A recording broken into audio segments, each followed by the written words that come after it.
Okay. We might be live. We might not be live. Who knows?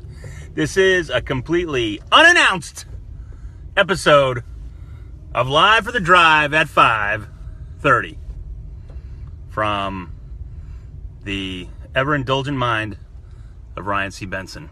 I just wanted to see if it works. If anybody tunes in. If nobody tunes in. Let's see what happens. I've gotten some great feedback on previous episodes, and it's very exciting. People are like, hey, I like watching this, Ryan. Thank you. It's fun.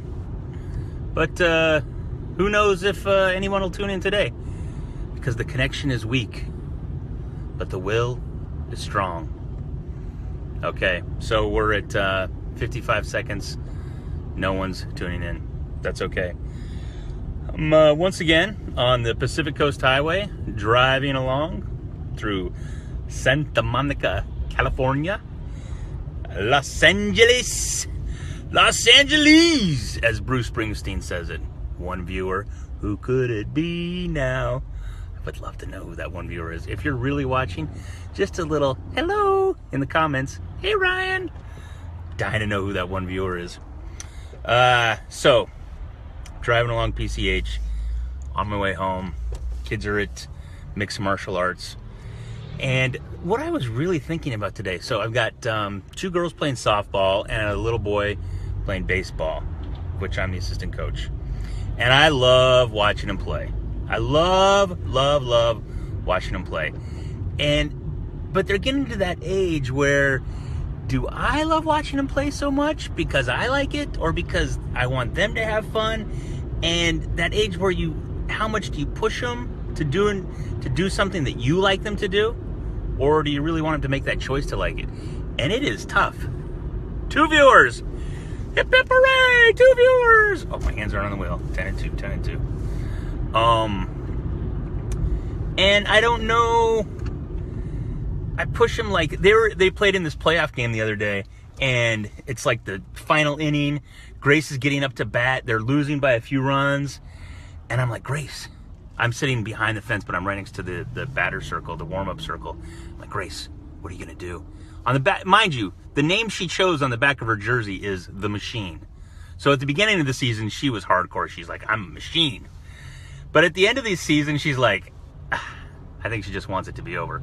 So she's like, I'm like, Grace, what are you going to do? You going to get a hit? What are you going to do? You going to hit this ball? You going to smack it? And she's like, what time is it, Dad? She's asking me what time it is because she wants the game to be over. It's the playoffs, and she's not even excited about it. But you know what? You can't force that. She's just not that into it. And I have to kind of accept that. I guess it's like that book, which I never read, He's Just Not That Into You. You kind of have to accept what they want and where their goals are and what makes them happy, which is tough when I really want them to like what I want them to like. I want them to be excited about playing softball. And they both are, they're not bad players. They're not the best players on the team. They're both small for their age. We're hoping that they're going to sprout up. But if they don't, no big whoop. But it's fun watching them play. But some of these 9 and 10-year-old girls, my gosh, they're pitching really fast. And, they're throwing underhand. But I've been watching 9 and 10-year-old boys in fast pitch softball. And these they're closer to the pitcher's closer to home plate, and the ball moves faster. So you've got to have some good reaction time. So viewers are coming in and out. I know you probably don't want to hear the update on the viewers so often. But, hey, this is a surprise episode. No one expected it. So I'm sure there'd be thousands, but I didn't announce it. Surprise. So if anybody watches this on the replay and you do enjoy it, feel free to share it. Just hit share, and it automatically shares with all your friends. And then maybe their friends will share it, and maybe their friends will share it. And then before you know it, bam! Live with Kelly and Ryan. You know what I'm saying? Huh? Live with Kelly and Ryan. I'm off to New York City. I was, some of you may or may not know, but I've had a little stint on reality television myself. And in my short 47 years, I've actually been on 6 reality shows, if you count game shows as reality shows. I'm sure you're wondering, well, Ryan, what are they? Tell me what 6 game shows / reality shows you've been on. So I was on, obviously, The Biggest Loser. My kids and myself were both on American Idol when our sweet nanny, Brooke White, was on American Idol. That was about 9 years ago now. Wow. So Biggest Loser, American Idol. We were on The Price is Right at Christmas time. If nobody caught that, it was a great episode of The Price is Right. Even though we didn't get up on stage, we did get to come on down. And let me tell you, hearing them say, Ryan, Gwen, and Grace, come on down. That might be the most excited I've ever been in my entire life. The most. But then I had 3 terrible bids and didn't get on stage. So let's count them down. Biggest Loser, Price is Right, American Idol. In my former life, in my previous marriage, my first marriage, I was on Supermarket Sweep.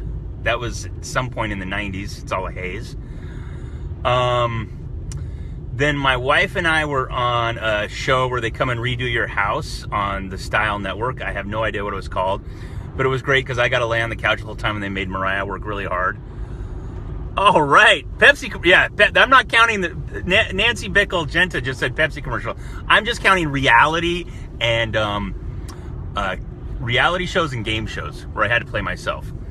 And then my band was also on a reality show for one of the guys in the band had a really messy house and they come in and clean up your house and Clean Sweep, I think it was called. Wow, we're getting a lot of comments. What even is Supermarket Sweep? Well, let me tell you, Ashley Benning, it's that show where you run through the aisles like a crazy person seeing who can get the most groceries in their cart. And the best part of the whole show was my ex-wife, she wore what color were her pants? They were like I don't even know what you would call it, like a dark peach color. And then she had to wear like a pink sweatshirt. And it was really gross. And she was so bummed about it because it just clashed. Yeah, thanks, Nancy. I did suck at The Price is Right. You're right. And what you didn't know is when I did that last final bid, we got the last bid of the show. And I screwed it up and bid over. My little girl, Gwen, she turned around and dug her fingernails into my arm because we'd been watching Price is Right for a year. And I always told them, if you have the last bid, you got no excuse. No excuse. You should be up there on stage if you got the last bid. We had the last bid and I overbid.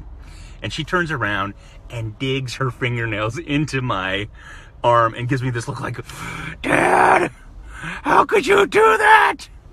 We had the final bid. Anyway.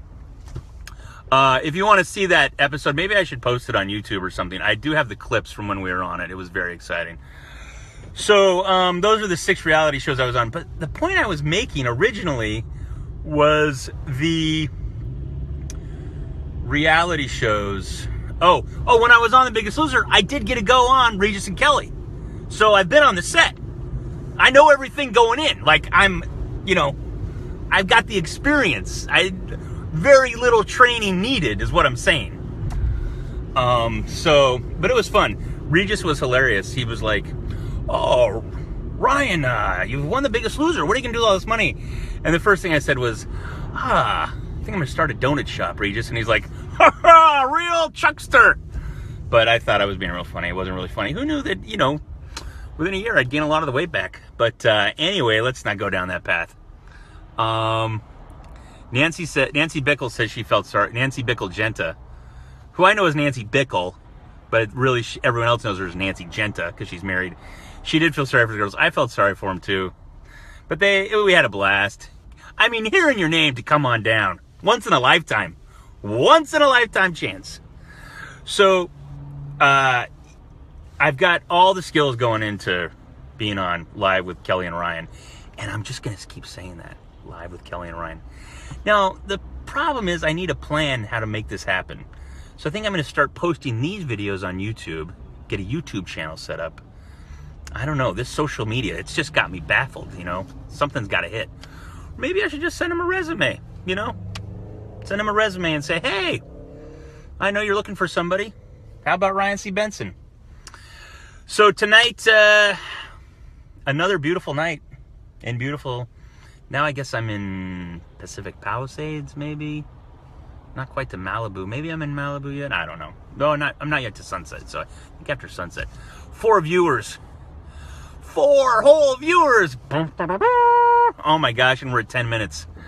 Well, I promised I would try to always keep the show under 10 minutes, and I'm just a chatty Cathy, and I'm going to cut the string on chatty Cathy. So, I know this was an unannounced episode, so thanks for the comments. Thank you for watching. I know Nancy and Ashley are out there. You guys are awesome. And if anybody else watches this, share it with your friends. It's public. Anybody can watch it. And I hope we can all find a little joy in our mediocre lives. Take it easy. Bye.